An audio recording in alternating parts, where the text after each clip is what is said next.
একজন কৃষকের একটি খুব সুন্দর মেয়ে ছিল।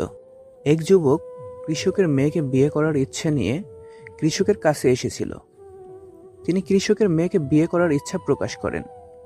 কৃষক তার দিকে তাকিয়ে বলল, যুবক, তুমি খেতে যাও, আমি একে একে 3টা ষাঁড় ছেড়ে দেব। 3টি ষাঁড়ের মধ্যে যে কোনো একটি লেজ ধরতে পারলে আমার মেয়ের সঙ্গে তোমার বিয়ে দেব। যুবকটি এই সহজ শর্ত শুনে খুশি হয়ে ষাঁড়ের লেজ ধরার জন্য মাঠে দাঁড়ালো। মাঠে অবস্থিত বাড়ির দরজা খুলে দেন কৃষক।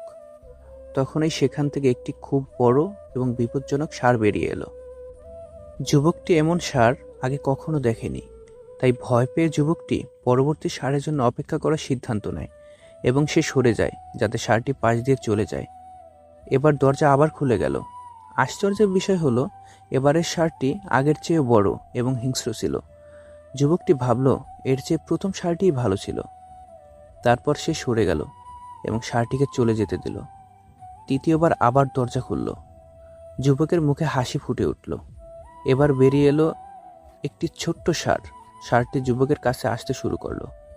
যুবকটি তার লেজ ধরার ভঙ্গি করলো যাতে এবার সঠিক সময়ে তার লেজটি ধরতে পারে। কিন্তু একই, ওই ষাঁড়টির তো কোনো লেজই ছিল না। তাই বন্ধুরা, প্রতিটি মানুষের জীবনেই সুযোগে পরিপূর্ণ। কিছু সহজ, আবার কিছু কঠিন। কিন্তু একবার সুযোগ মিস করলে সেই সুযোগ আর পাবে না। তাই সর্বদা প্রথম সুযোগটি গ্রহণ করার চেষ্টা করো। জীবনের সবচেয়ে কঠিন মুহূর্তটা তখনই আসে যখন আপনি পরিবারের দায়িত্ব নিতে গিয়ে সবার মন রাখবেন, কিন্তু আপনার মনটা কেউ বুঝতে পারবে না। মানুষ ভাগ্যের দেখা পায় কর্মে, ধ্বংস হয় অহংকার, ভালোবাসা পায় ত্যাগে, আর চিরকাল বেঁচে থাকে শুধু মনুষ্যত্বের জন্য। লোকে তোমার প্রশংসা করলে খুশি হইও না, লোকে তোমার নিন্দা করলেও দুঃখ পেও না। লোকের কথায় কয়লা কখনো শোনা হয় না। যেদিন প্রেমিকার চোখে মায়ের শাসন দেখবে আর প্রেমিকের চোখে বাবার শাসন দেখবে, সেদিন তুমি বুঝে যাবে সঠিক মানুষ তুমি বেছে নিয়েছো। রাগের সময় আপন মানুষও পরের মতো ব্যবহার করে, তাই বলে তাকে পর করে দূরে যাবে না। কারণ কিছু মানুষ রাগলে তার মাথা ঠিক থাকে না। কথাটা তেতো হলেও সত্য। চেহারার সৌন্দর্য আর টাকার জোর না থাকলে কোনোদিনই কেউ তাকে সহ্য করতে পারে না। নিজের পরবর্তী পদক্ষেপ সবসময় গোপন রাখো, কারণ তোমার ভালো চাওয়ার লোক থাকুক আর না থাকুক, খারাপ চাওয়ার লোকের এখানে অভাব নেই। আমি এমন একজন হারিয়েছি যে আমার ছিল না, কিন্তু সে এমন একজনকে হারালো যে সারা জীবন তার ছিল। তুমি কখনোই তোমার অতীতে করা ভুলগুলোকে শুধরে নিতে পারবে না, তবে তুমি অবশ্যই তোমার অতীতে করা ভুলগুলো থেকে শিক্ষা নিয়ে নিজের বর্তমান ও ভবিষ্যৎগুলোকে সম্পূর্ণরূপে নির্ভুল করতে পারবে। যত বেশি ভুল করবে, যত ব্যর্থ হবে, তত বেশি শিক্ষা পাবে। জীবন পথে ততটাই সফল হবে। শয়তান কখনো শয়তানকে ক্ষতি করে না, করে ভালো মানুষের। বিবেকের পথে চলো, সঠিক হলে অভিজ্ঞতা বাড়বে, আর ভুল হলে শিক্ষা পাবে। আমি ঘৃণা করি তাদেরকে যারা নিজের ভালোর জন্য অন্যের মুখের হাসি কেড়ে নেয়। অর্থ দিয়ে পুরো পৃথিবীটাকে কেনা গেলেও সুখ কেনা যায় না। কথাটা কতখানি সত্যি জানি না, তবে অর্থ না থাকলে সুখের অনুভূতিটা থাকে না। চাপা পড়ে যায় যত স্বপ্ন, ভুলে যায় জীবনের মানে। এক মুঠো ভাতের মূল্য কত শুধু পথশিশুরাই জানে। সময় নাও, ধৈর্য ধরো, তারপর সম্পর্ক গড়ে তোলো। মনে রেখো, হঠাৎ করে গড়ে ওঠা সম্পর্ক হঠাৎ করেই হারিয়ে যায়। ভালো থাকার জন্য হাসিটা খুবই প্রয়োজন, হোক না সেটা মিথ্যে অথবা সত্যি। সম্পর্ক শেষ হলেও শেষটা সুন্দর হোক, যাতে রাস্তায় দেখা হলে চোখে চোখ রেখে হাসা যায়। টাকা খুব ছোট্ট একটা শব্দ, অথচ এই ছোট্ট শব্দটার প্রভাব এতটাই বেশি যে এর অভাব হলে দেখা যায় হাহাকার, আর বেশি হলে বেড়ে যায় অহংকার। ছেলেদের জীবন বড়ই অদ্ভুত। মেনে নিতে নিতে আর মানিয়ে নিতে নিতে জীবনটা শেষ হয়ে যায়। নিজের সাথে নিজের লড়াইটা সহজ, কিন্তু ভাগ্যের সাথে নিজের লড়াইটা বড্ড কঠিন। সম্পর্কের মাঝে বিশ্বাস আর মোবাইলের মাঝে নেটওয়ার্ক না থাকলে মানুষ তখনই গেম খেলা শুরু করে দেয়। মেয়েদের 5টি জিনিস ছেলেদের খুব পছন্দ।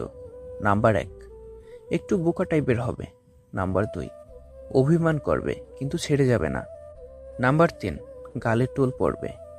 নাম্বার 4, আদর নিজে থেকে করবে। নাম্বার 5, খুব ভালোবাসবে। শূন্যের নিচে শূন্য বসালে যেমন যোগফল শূন্য হবে, ঠিক তেমনি যে আপনার নয়, তার জন্য পুরো পৃথিবীর সাথে যুদ্ধ করলেও সে কখনো আপনার হবে না। প্রেমে পড়া মানে নির্ভরশীল হয়ে পড়া। তুমি যার প্রেমে পড়বে সে তোমার জগতের একটা বিরাট অংশ দখল করে নেবে।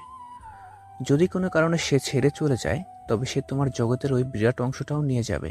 তুমি হয়ে পড়বে শূন্য জগতের বাসিন্দা। নিঃশ্বাসটা মানুষকে বাঁচিয়ে রাখে, আর বিশ্বাসটা সম্পর্ক বাঁচিয়ে রাখে। বিশ্বাস অর্জন করা কঠিন, আর একবার তা ভেঙে গেলে আবার অর্জন করা আরও 10 গুণ কঠিন। কখনো রূপ বা সৌন্দর্য নিয়ে অহংকার করো না। ময়ূরকে তার পেখমের ভারেই তাকে উঁচুতে উঠতে দেয় না। অত্যাচারী ব্যক্তি চিরকাল বেঁচে থাকে না, কিন্তু তার উপর মানুষের অভিশাপ চিরকাল বিদ্যমান থাকে।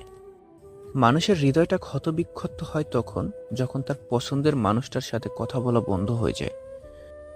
ট্রেনে এক বাচ্চাকে বই পড়তে দেখে পাশে থাকা ব্যক্তি তার মাকে জিজ্ঞেস করল, স্মার্টফোনের যুগে আপনি আপনার বাচ্চাকে বই পড়তে উৎসাহিত করলেন কিভাবে? বাচ্চাটির মা উত্তর দিলেন, শিশুরা আমাদের কথা শোনে না, তারা আমাদের অনুকরণ করে। খোলা থাকবে মদের দোকান, বন্ধ থাকবে শিক্ষা। পড়লে তুমি প্রশ্ন করবে, না পড়লে করবে ভিক্ষা। এই সমাজে ক্লাসের থেকেও গ্লাসের গুরুত্ব বেশি। কিছু মানুষ আপনাকে ঠিক ততটুকুই ভালোবাসবে যতটুকু আপনাকে সে ব্যবহার করতে পারবে। তাদের অসাধারণ ভালোবাসা তখনই থেমে যাবে যখন আপনার কাছ থেকে তারা আর কোনো লাভ পাবে না। যদি কখনো মনে অহংকার আসা শুরু করে, তাহলে একবার কবরস্থান থেকে ঘুরে আসুন। ওখানে আপনার চেয়েও জ্ঞানী, সুন্দর ও ধনী মানুষজন মাটির নিচে মিশে আছে। সুখী মানুষ কখনো দুঃখী মানুষদের লেখা গল্প বুঝে উঠতে পারে না। প্রতিটি সম্পর্কই সুন্দর হয় যদি একে অপরের প্রতি সমান বিশ্বাস আর ভালোবাসা থাকে। সম্পর্ক টিকিয়ে রাখতে হলে একজন আগুন হলে অন্যজনকে পানি হতে হয়। প্রদীপ জ্বালিয়ে দেখো, আধারেও আলো পাবে। কথা দিলে কথা রেখো, বিশ্বাস অটুট রবে। বুদ্ধিমান মানুষ এই 5টি কথা সবসময় মেনে চলে। নাম্বার 1, কারো সমালোচনা করে না। নাম্বার 2, কখনো তর্ক করে না। নাম্বার 3, মিথ্যা বলে না। নাম্বার 4, কথা দিলে রাখার চেষ্টা করে। নাম্বার 5, বিপদে ধৈর্য ধরে। কেউ আপনাকে গালাগাল করলে চুপ থাকবেন, কারণ সে তার বংশ পরিচয় দিচ্ছে, তাকে দিতে দেন। অহংকার সবসময় নিজের বোঝার কারণ হয়ে দাঁড়ায়।